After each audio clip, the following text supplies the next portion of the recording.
16가지의 위대한 뇌관적 지혜. 1. 몸과 마음의 경험적, 분석적 지혜. 마음을 청정히 하는 데는 오직 계속적으로 몸이나 마음에 일어나고 사라지는 현상 관찰을 통해서만 몸과 마음의 자연적 현상을 알 수 있다. 예로서 숨을 들이쉴 때 가슴이나 아랫배에 일어나는 것은 하나의 진행 과정이며, 숨을 내쉴 때 가슴이나 아랫배가 꺼지는 것은 또 다른 몸의 사라지는 현상이며, 앉고 일어서는 현상도 각기 다른 독립된 현상이 하나인 것이다.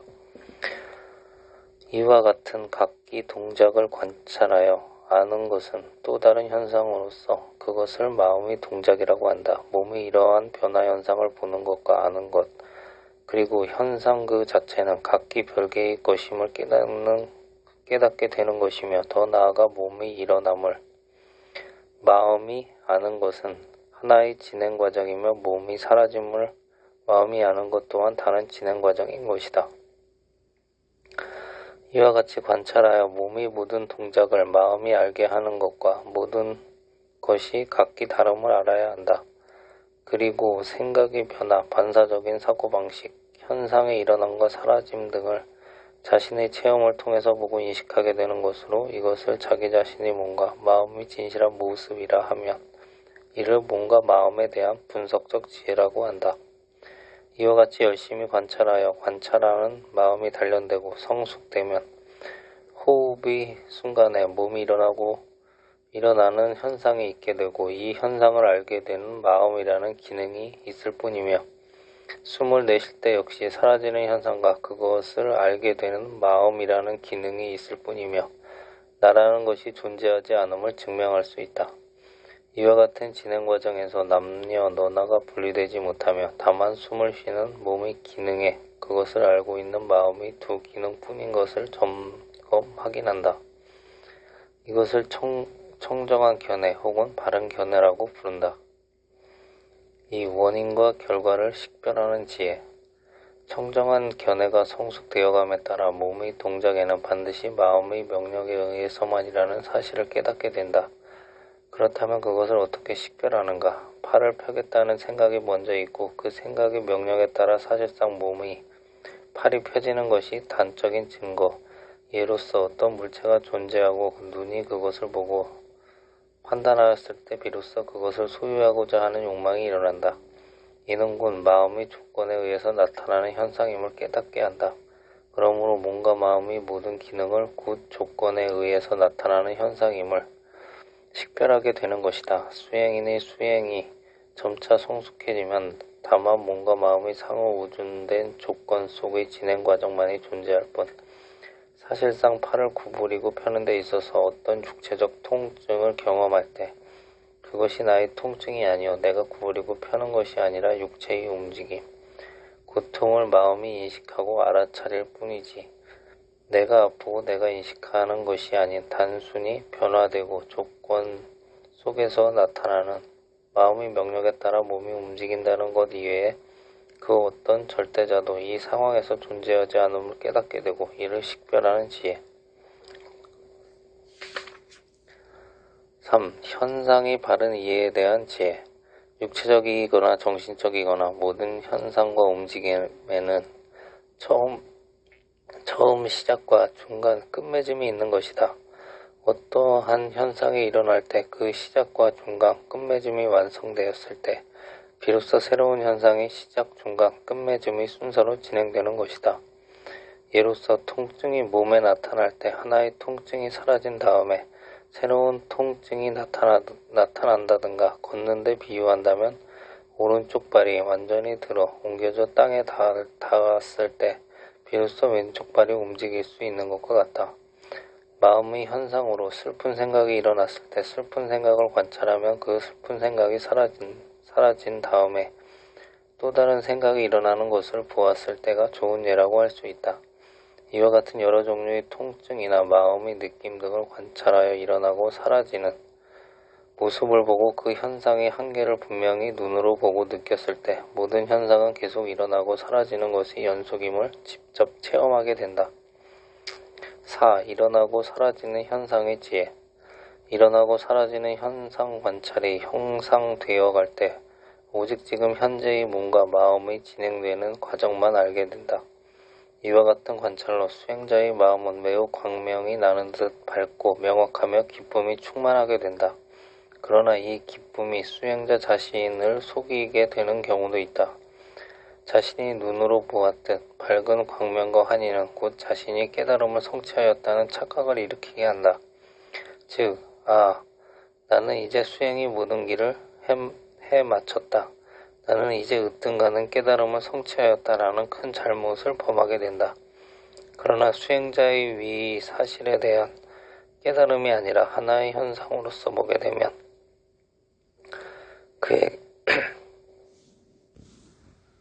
그에게도 분명히 자신의 몸과 마음에서 일어나고 사라지는 현상을 매우 명확하게 본 사람이 되어 도가 아닌 것을 도로 착각하게 되는 결과를 가져오지 않고 도와 도의 아님을 분별하는 안목을 갖게 된다. 5. 사라짐의 지혜. 몸과 마음이 일어나고 사라지는 현상을 각기 부분적으로 모아서 이제 방금 일어난 것은 즉시 사라지는 현상임을 아는 것으로 이 현상 관찰이 성숙되어짐에 따라 더욱 예리해지고 강하며 빠른 것을 보게 된다. 무엇이나 일어났으면 사라지는 것으로 잠시도 멈춤이 없이 계속되는 현상으로 일어나서 사라지고 흩어지고 다시는 다른 형태로 일어났다 즉 사라지는 것. 이 세상의 모든 것들은 항상 흐르고 변화되고 사라지며 없어진다. 그것만큼 또 생겨나되 계속하여 다시 사라지는 것.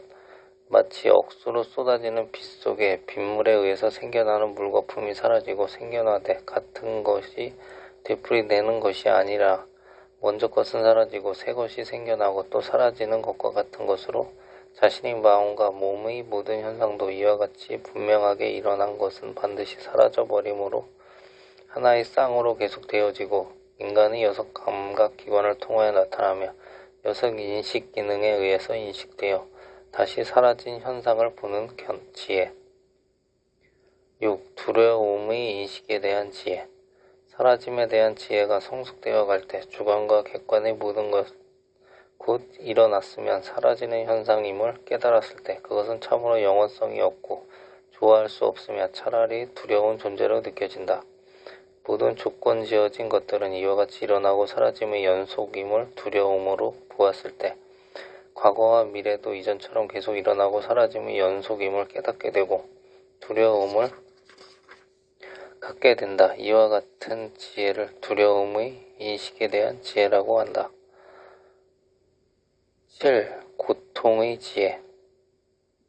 모든 현상은 오직 일어나고 사라짐에 대한 관찰은 곧 아무것도 영원함이 없음을 깨닫게 하고 그 깨달음을 또한 큰 공포감을 갖게 해주며 이 공포감이 자신의 몸과 마음속에서 일어나고 사라지는 모든 현상을 끊임없이 관찰할 때 수행인에게 고통의 존재의 명백함에 대한 지혜가 나타나게 되고 이 고통으로 인한 생의 존재에 대한 혐오감을 느끼게 되어 더 이상 태어남을 원하지 않게 되고 생에 대한 애착과 집착에서 벗어나려는 간절한 마음을 갖게 해주는 것으로 이를 고통의 지혜라고 한다.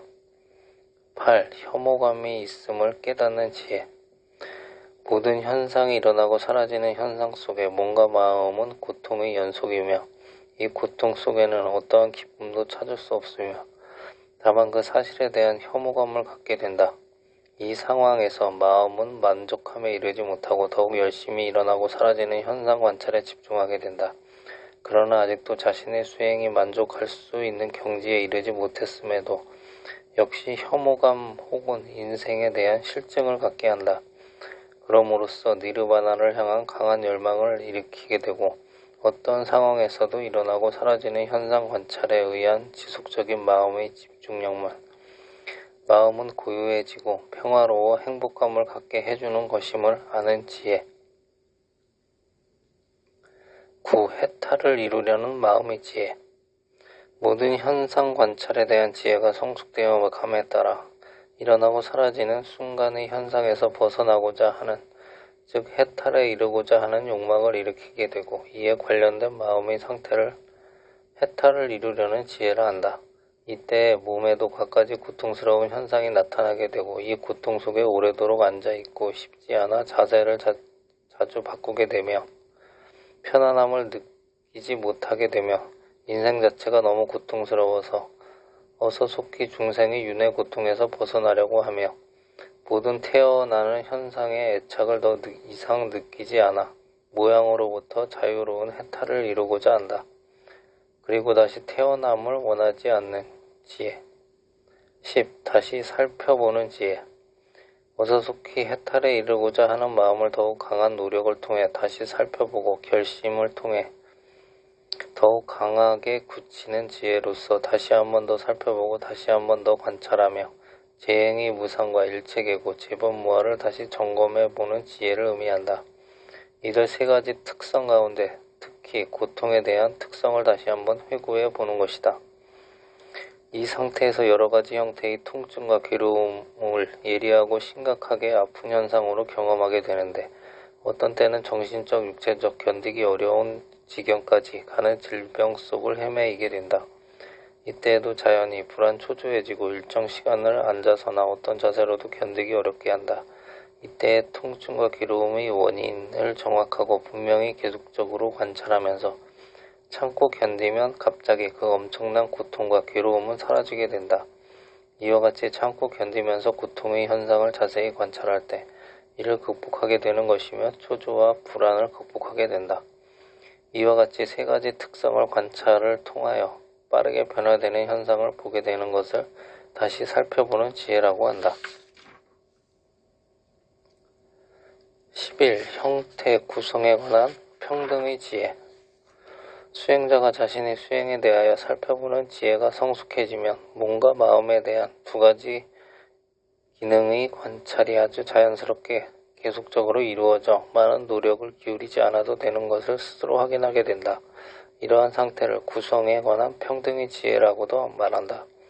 이러한 경지에서 호흡에 대한 관찰이 특히 자연스럽게 이루어지기 때문에 애써 관찰하려는 노력을 기울이지 않아도 마치 소가 끄는 수레가 스스로 따라가듯이 한순간의 호흡이라도 마음의 관찰이 함께 하게 되면 어떠한 호흡이라도 그것이 가늘고 섬세하더라도 놓침이 없게 된다. 그러므로 내적인 변화에 대한 지혜가 열리고 자신의 육체적, 정신적 내부 세계에 대한 이해가 깊어지는 것이다. 이는 어떠한 구성과 형태라 하더라도 그것이 곧 사라지는 것임을 분명히 보았기 때문이며 사라진 것은 다른 형태로 구성되며 다시 나타남을 보았기 때문이다. 수행자에게 어떤 감정적 슬픔, 괴로움이 나타난다 하더라도 그것은 수행인에게 아무런 부담을 주지 않게 되는 것은 어떠한 것이라도 일어난 것은 곧 사라진다는 진리를 분명히 체험했기 때문에 정신적, 심리적으로 사실상 어떠한 고통이나 슬픔이 존재하지 않는 것과 같은 상태가 되므로 마음으로 육체적 형태나 조건에 따라 차이를 갖지 않게 된다. 청정도론에 의하면 일어남에 대한 두려움과 기쁨, 사라짐에 대한 슬픔과 불안을 모두 던져버리는 자는 어떠한 심리적, 육체적 형태나 구성에 있어서 개입되지 않으며 중립적이 되기 때문에 평등하고 평화롭다라고 표현하였다. 12. 적응 내관의 지혜. 적응 혹은 내관의 지혜는 마음과 몸의 관계 내지 현상 관찰을 통하여 자연적 성품을 보게 되는 고통의 지혜. 고통의 원인, 고통의 소멸, 고통의 소멸로 인도하는 8가지 성스러운 길을 깨닫게 하여 완전한 지혜가 나타나게 한다. 적응 내관의 지혜는 앞선 11번보다도 훨씬 깊이 있고 강한 것으로 니르바나 담마를 경험하게 해주는 데 큰 역할을 한다. 이러한 법의 힘 때문에 중생 모두의 위치에서 물러섬이 없는 법에 대한 확신의 경계에 들어가게 해준다.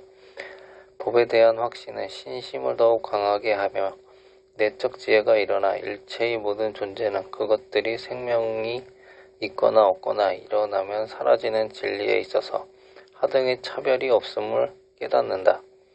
이렇기 때문에 이 부분을 집착을 떠난 가래와 욕망을 떠난 지혜라고도 하며 세간의 얽매임에 벗어난 니르바나의 길에 이르는 상태라고도 한다. 13. 청정지혜와 견해의 향상 진행. 이 길은 성스러운 도, 즉 수다원, 사다함, 아나함, 아라한에 이르는 네 가지 성인의 길이기도 하다. 여기 네 가지 성인의 길은 앞서 진행된 1-12번까지의 물질과 비물질, 몸과 마음의 현상 관계를 깨닫는 세간적 지혜라 하며 13번부터는 니르바나가 수행의 목적이며 세간을 초월한 지혜며 위치이기에 출세간의 법이라고도 한다. 수행인의 수행 결과가 이 위치에서만 이른다 하더라도 더 이상 혼미와 끝없는 윤회 속의 방황은 진행되지 않게 되어 금생 내지는 다음 몇 생에서 깨달음을 성취하게 되는 확정적인 사실이다. 그러나 이 지혜는 아직 완전한 본래의 타파라 할 수 없고 모든 것을 완성시켰다고 하지 않는다. 14. 도의 지혜. 이 도의 지혜 또한 도심이라고도 하며 이는 13번 13의 도움으로 이루어진다. 수행인의 목표도 역시 13번처럼 니르바나가 목적이 돼 여기에서는 본래를 완전히 다스려 더 이상 본래의 영향을 받지 않되 육군을 통하여 나타나는 현상을 예리하게 관찰하여 감으로써 마음과 대상은 니르바나며 곧 세간을 초월하는 경지이다. 이 네 가지 도심이 갖추어지면 첫 번째 도심이 수다원도를 이루게 하고 이는 상당히 짧은 시간에 이루어진다. 그렇지만 한순간적일지라도 그 힘은 대단하여 생로병사의 윤회를 7번 이상 받도록 하지 않는다. 이러한 심 때문에 이 지혜를 참정견이라고 부른다. 수행인이 도심이 처음 일어날 때 수다원 도의 성취자라 하며 계속 노력하면 첫 번째 도심을 바탕으로 나머지 세 가지 도심도 모두 나타날 수 있으며 이 첫 번째 도심의 성취자를 부처 성작라고 부른다. 또한 세간을 초월하는 선이라고도 한다. 15. 과의 지혜. 도심의 지혜에서 니르바나가 목적이 되면서 본래는 더욱 강하게 다스려져 과심이 일어나게 되고 수행의 깊이가 더욱 심오해짐을 느끼게 된다. 도심의 결과로 얻어진 과심을 초세간적인 결과라고도 한다. 여기에서 수다원가라고도 하며 수행의 위의가 확고부동하여 어떠한 외부의 압력이나 유혹도 빠짐없이 스스로 물러섬이 없게 되는 제1단계의 성자라고 한다. 이 확고한 위의는 생사윤회의 흐름 속에서 7번 이상 넘어가지 않으며 금생 내지 다음 생에서라도 해탈을 성취할 수 있게 되며 법을 가르치는 스승으로서 체험적이기에 배우는 자에게도 똑같은 결과를 가져다 줄 수 있다. 16. 회광방조의 지혜. 여기 지혜에서는 앞서 해온 모든 수행에 관한 것과 함께 5가지에 대한 회상을 하는 것이다. 1. 도의 지혜 14번 2. 과의 지혜 15번 3. 니르바나에 대한 것 자신의 체험에 대한 재점검 4. 모든 번뇌가 다스려졌던 것 5. 번뇌가 일어나고 사라짐. 위의 지혜는 과의 지혜에 의해서 이루어지며 마음이 세간 쪽으로 다시 돌아가게 되는데 그 이유는 니르바나를 목적으로 하지 않았기 때문이다.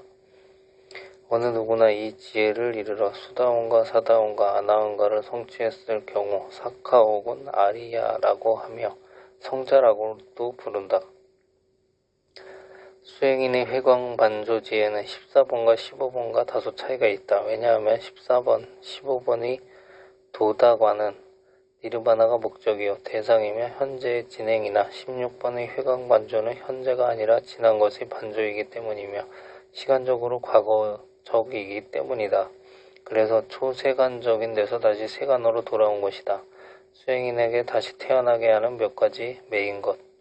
1. 자아에 대한 사땡견해, 즉 나라는 것은 영원히 존재한다에 대한 것. 2. 부처님과 부처님의 가르침에 대한 의심. 3. 종교의식에 대한 집착, 즉 종교의식을 통하여 죄를 용서받고 신의 은총을 입는다는 것. 4. 감각적인 쾌락의 집착. 5. 증오, 악심, 원한심. 6. 물질적 존재에 대한 욕망. 7. 비물질적 존재에 대한 욕망. 8. 교만, 자만. 9. 초조, 불안. 10. 무명, 즉 네 가지 성스러운 진리에 대한 무지와 인과응보의 존재에 대한 무지 등. 가. 수다원가를 이룰 때 처음 1, 2, 3번을 완전히 다스려 제거됨.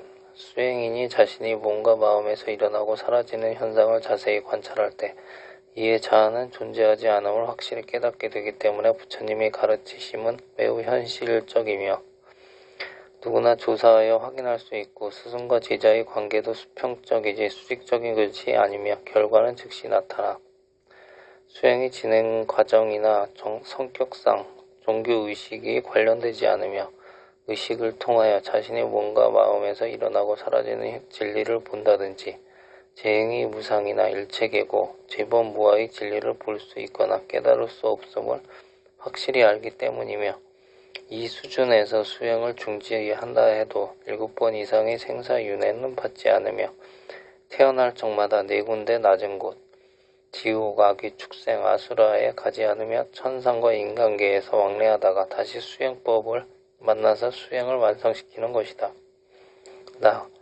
사다함가를 이루게 되면 4번과 5번을 약하게 만든다. 즉 모든 감각적 고통이나 즐거움도 한순간의 작용에 불과함을 알아서 집착하지 않기 때문에 감각적 쾌락을 추구하는 마음을 더 이상 지속시키지 못하며 증오나 원한심도 곧 사라지게 하여 작용을 진행시키지 않는다. 아나가미과의 수행자로서 사바를 완전히 파괴해버린다. 그리고 이 사바 세계에 다시 태어남이 없으며 생명이 다해서 천상에 태어나면서 파리 니르바나를 성취하여 생사윤회를 완전히 끊어버린다.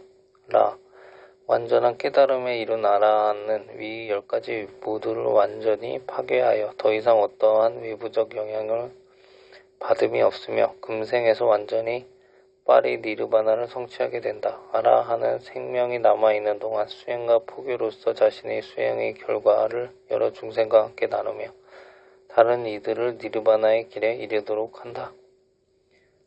불교의 깨달음은 곧 자기의 인격 완성이며 동시에 사회에 대한 기여와 헌신의 회상급에 속한다. 자아에 대한 관념이나 생에 대한 애착, 미련, 집착을 모두 떠나 무수요 무집착과 절대평등의 체험적 진리의 결과이기에 진정 헌신적 봉사와 사랑을 사회에 베풀게 된다. 자신의 인격이 완성되지 못하고 소유와 집착에서 얽매인 사람들이 얼마만큼 진실하게 자기 회생과 봉사, 사랑을 사회에 베풀 수 있겠는가.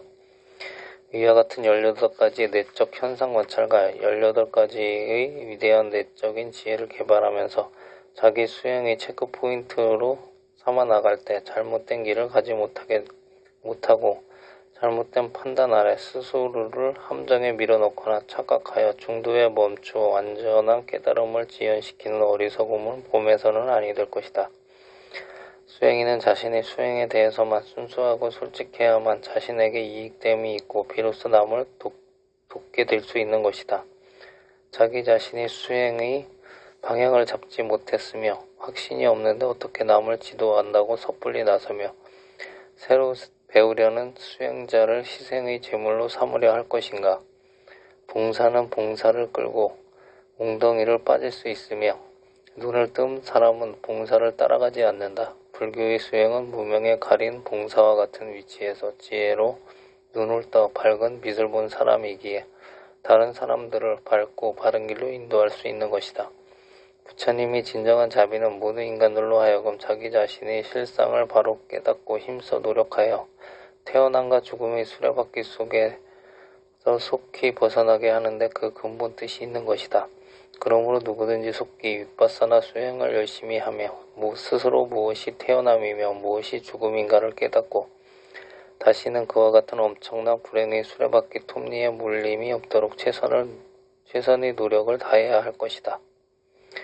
윗바사나 수행은 관념적 사고의 유추가 아니라 실상의 원인과 결과의 분석이며 그 원인이 뿌리를 완전히 뽑아버리는 참으로 각자의 즉 깨달음의 길인 것이다. 여기에서 다시 한번 방황하여 윤회의 수레바퀴에 맞물려 버리면 그때는 언제 다시 풀려나게 되려는가. 기약할 수 없는 엄청난 세월 속을 표류하게 될 것이므로 뜻을 세운 수행자는 참으로 경각심을 가지고 이 금생의 이 엄청난 문제를 해결하도록 자신을 가다놓고 생사해탈의 대자유를 성취해야 할 것이다.